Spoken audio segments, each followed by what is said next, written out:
ولادت باسعادت کے بعد 3-4 دن تک آپ کی والدہ نے آپ کو دودھ پلایا۔ پھر آپ کے چچا ابو لہب کی آزاد کردہ کنیز سویبہ نے اور پھر حلیمہ سعدیہ نے دودھ پلایا۔ اکثر سیرت نگاروں نے کنیز کا نام صوبیہ ہی لکھا ہے، لیکن دراصل اس کا نام سویبہ تھا۔ جس طرح صحیح بخاری اور سیرت نگاری کے عالمی مقابلے میں اول آنے والی سیرت نبوی پر مستند کتاب الرحیق المختوم میں مذکور ہے۔ دودھ پلانے کی ذمہ داری ماہ ربیع الاول 52 قبل ہجری یعنی اپریل 571 عیسوی میں سونپی گئی۔ اس زمانے میں عرب میں یہ دستور تھا، جو آج کے دور میں بھی باقی ہے، کہ نوزائیدہ بچوں کو دودھ پلانے کے لیے شرفاء ابتدا ہی سے دیہات میں بھیج دیا کرتے تھے، تاکہ دیہات کی صاف ستھری اور کھلی آب و ہوا میں ان کی پرورش ہو سکے، زبان اہل عرب جیسی فصیح ہو جائے اور اہل عرب کی دیگر خصوصیات اوائل عمر ہی سے بچوں میں راسخ ہو جائیں۔ اس دستور کے مطابق سال میں 2 مرتبہ بنی سعد کی عورتیں شیرخوار بچوں کی تلاش میں آیا کرتی تھیں۔ چنانچہ آپ کی پیدائش کے 8 دن بعد انہی عورتوں کے ساتھ حلیمہ سعدیہ بھی تشریف لائیں۔ دوسری عورتوں کو تو مکہ مکرمہ کے کھاتے پیتے گھرانوں کے بچے دودھ پلانے کے لیے مل گئے، لیکن حلیمہ سعدیہ خالی ہاتھ رہ گئیں۔ نبی کریم صلی اللہ علیہ وسلم چونکہ یتیم تھے، اس لیے انعام و اکرام کی امید کم تھی، اس لیے کسی عورت نے ان کے گھر کی طرف توجہ نہ کی۔ آخر جب روانگی کا وقت آیا تو حلیمہ کو خالی ہاتھ جانا بہت ناگوار گزرا، اور اللہ تعالی کی طرف سے ان کا دل اس یتیم بچے کی طرف کھنچنے لگا۔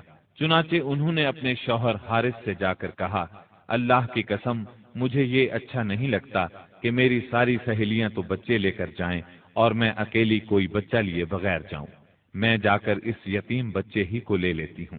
شوہر نے یہ سن کر کہا، کوئی حرج نہیں، ممکن ہے اللہ ہمارے لیے اسی میں برکت عطا کر دے۔ اس کے بعد انہوں نے جا کر بچے کو لے لیا۔ قافلہ روانہ ہوا، سب سوار ہو کر چل پڑے۔ حلیمہ سعدیہ بھی آپ کو لے کر چلیں۔ حلیمہ کی اونٹنی دبلی پتلی، دیکھنے میں مریل اور چلنے میں سب سے سست رفتار تھی، لیکن جو ہی حلیمہ سعدیہ آپ کو لے کر اس پر سوار ہوئیں، یکا یک وہ برق رفتار ہو گئی۔ باقی عورتوں نے اس منظر کو حیرت سے دیکھا کہ حلیمہ سعدیہ کی مریل اونٹنی ان کی طاقتور اور تیز رفتار اونٹنیوں سے آگے نکلی جا رہی تھی، اور پھر وہ ان سب کو پیچھے چھوڑ گئی۔ یہ تبدیلی دوسری عورتوں کے لیے کسی معجزے سے کم نہیں تھی۔ حلیمہ کے والد ابو زویب کا نام عبداللہ بن حارث تھا، وہ نبی صلی اللہ علیہ وسلم کے رضائی نانا ہوئے۔ حلیمہ کے شوہر کا نام حارث بن عبد العزیٰ تھا، یہ دونوں ہی قبیلہ سعد بنی بکر بن حوازن سے تعلق رکھتے تھے۔ اسی طرح حارث کے بچے آپ کے رضائی بھائی بہن ہوئے۔ جب تک آپ صلی اللہ علیہ وسلم حلیمہ سعدیہ کے گھر رہے، ان کا گھر برکتوں سے مالا مال رہا۔ حلیمہ بیان کرتی ہیں کہ وہ جب آئی تھیں تو قحط سالی کا دور تھا۔ ان کے پاس ایک گدھی تھی جو اس قدر دبلی پتلی اور مریل تھی کہ پورے قافلے میں سب سے سست اور مریل چال چلتی تھی۔ ایک اونٹنی بھی تھی، مگر وہ قطرہ دودھ کا نہیں دیتی تھی۔ حلیمہ کا اپنا بچہ بھوک سے بے قرار ہو کر بلکتا رہتا تھا، خود سوتا نہ ماں باپ کو سونے دیتا، مگر جب وہ آپ کو لے کر اپنے گھر آئیں اور آپ کو گود میں لیا تو سینہ دودھ سے بھر گیا، یہاں تک کہ آپ نے پیٹ بھر کر دودھ پیا، اور آپ صلی اللہ علیہ وسلم کے ساتھ حلیمہ کے بیٹے نے بھی خوب دودھ پیا۔ پھر دونوں آرام کی نیند سو گئے۔ اس رات حلیمہ کا بچہ بالکل نہ رویا۔ ادھر شوہر اونٹنی کے پاس گیا تو کیا دیکھتا ہے، تھن سے دودھ ابلا چاہتا ہے، چنانچہ وہ دودھ دوہنے لگا۔ اس نے اس قدر دودھ دوہا کہ گھر کے سب برتن بھر گئے۔ دونوں نے خوب دودھ پیا اور آرام کی نیند سو گئے۔ حلیمہ سعدیہ کا گھرانہ سب سے زیادہ قحط زدہ تھا، لیکن مکے سے واپسی کے بعد ان کی یہ حالت ہوئی کہ جب بکریاں چر کر گھر واپس آئیں تو ان کی کوکھیں نکلی ہوئی تھیں اور تھن دودھ سے لبریز تھے۔ اب گھر والے خوب دودھ پینے لگے، جبکہ قحط کی وجہ سے دوسرے گھرانوں کو دودھ بالکل نہیں ملتا تھا۔ یوں اس گھرانے کو مسلسل خیر و برکت نصیب ہوئی۔ حلیمہ کا دستور تھا کہ وہ ہر 6 ماہ بعد آپ کو مکے لاتی، والدہ اور خاندان کے لوگوں سے ملاتی، اور پھر اپنے دیار بنی سعد واپس لے جاتی۔ جب مدت رضاعت پوری ہو گئی تو دودھ چھڑا کر آپ کی والدہ کے پاس لائیں۔ اب تک وہ آپ کی وجہ سے خیر و برکت دیکھ چکی تھی، اس وجہ سے چاہتی تھی کہ آپ کو ابھی ان کے پاس ہی رہنے دیا جائے۔ چنانچہ انہوں نے آپ کی والدہ سے کہا، کیوں نہ آپ بچے کو ابھی میرے پاس ہی رہنے دیں تاکہ یہ اور مضبوط ہو جائے، مجھے مکے کی وبا سے ڈر لگتا ہے۔ والدہ اس پر راضی ہو گئیں اور حلیمہ آپ کو لے کر خوش خوش اپنے گھر آ گئیں۔ اس طرح آپ قریباً 2 برس تک وہیں رہے۔ پھر آپ کے سینہ مبارک کو چاک کرنے کا واقعہ پیش آیا۔ اس واقعے سے خوفزدہ ہو کر حلیمہ اور ان کے شوہر نے آپ کو آپ کی والدہ آمنہ کے حوالے کر دیا۔ انس بن مالک رضی اللہ عنہ بیان کرتے ہیں، آپ بچوں کے ساتھ کھیل رہے تھے کہ جبریل علیہ السلام تشریف لائے، آپ کو لٹا کر سینہ چاک کر دیا، پھر آپ کا دل نکالا اور اس میں سے ایک لوتھڑا نکال کر فرمایا، یہ تم سے شیطان کا حصہ ہے۔ پھر دل کو سونے کے تشت میں زمزم کے پانی سے دھویا اور واپس سینہ مبارک میں رکھ دیا۔ ادھر بچے دوڑ کر حلیمہ سعدیہ کے پاس آئے اور کہنے لگے، محمد کو قتل کر دیا گیا۔ وہ لوگ فوراً آپ کے پاس پہنچے، دیکھا کہ رنگ اترا ہوا ہے۔ سیدنا انس کا بیان ہے کہ میں نبی اکرم صلی اللہ علیہ وسلم کے سینے پر سلائی کا نشان دیکھا کرتا تھا۔ اس واقعے کے بعد آپ کو مکے پہنچا دیا گیا اور آپ نے اپنی ماں کے سایہ محبت میں اپنے خاندان کے اندر کوئی 2 برس گزارے۔ پھر والدہ، دادا اور ام ایمن کے ساتھ مدینہ منورہ کا سفر کیا، جہاں آپ کے والد کی قبر بھی تھی اور دادا کا ننھیال بھی تھا۔ آپ مدینے میں 1 ماہ رہ کر واپس ہوئے تو راستے میں آپ کی والدہ بیمار ہو گئیں اور مقام ابوا پہنچ کر انتقال کر گئیں۔ انا للہ و انا الیہ راجعون، انہیں وہیں دفن کیا گیا۔ اب بوڑھے عبد المطلب آپ کو لیے مکے پہنچے۔ ان کے دل پر آپ کی والدہ کی وفات کی وجہ سے گہرا اثر تھا۔ آپ کے لیے ان کے دل میں ایسی محبت پیدا ہوئی کہ خود ان کے اپنے بیٹوں کے لیے ویسی محبت نہ تھی۔ وہ آپ کی بہت قدر کرتے، اپنی اولاد سے بڑھ کر چاہتے، خوب اکرام کرتے، اپنے لیے تیار کرائے گئے خاص فرش پر انہیں بٹھاتے، اس فرش پر کسی اور کو نہ بیٹھنے دیتے، پیٹھ پر ہاتھ پھیرتے، آپ کی نقل و حرکت دیکھ کر خوش ہوتے۔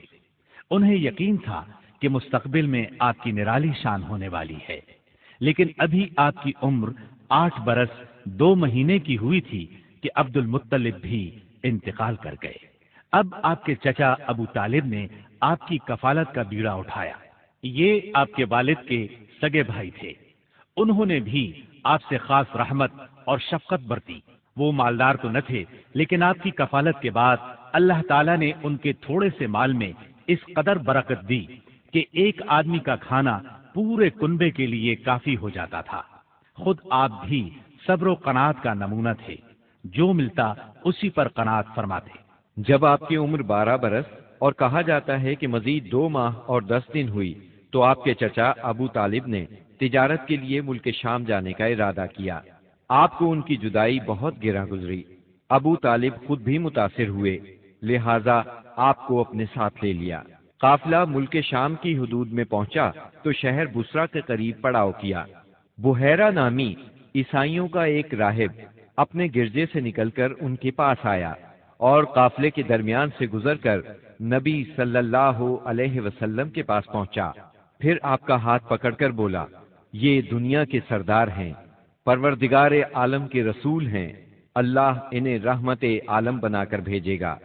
میں انہیں مہر نبوت سے بھی پہچانتا ہوں۔ یہ کندھے کے نیچے نرم ہڈی کے پاس سیب کی طرح ہے اور ہم اس کا ذکر اپنی کتابوں میں بھی پاتے ہیں۔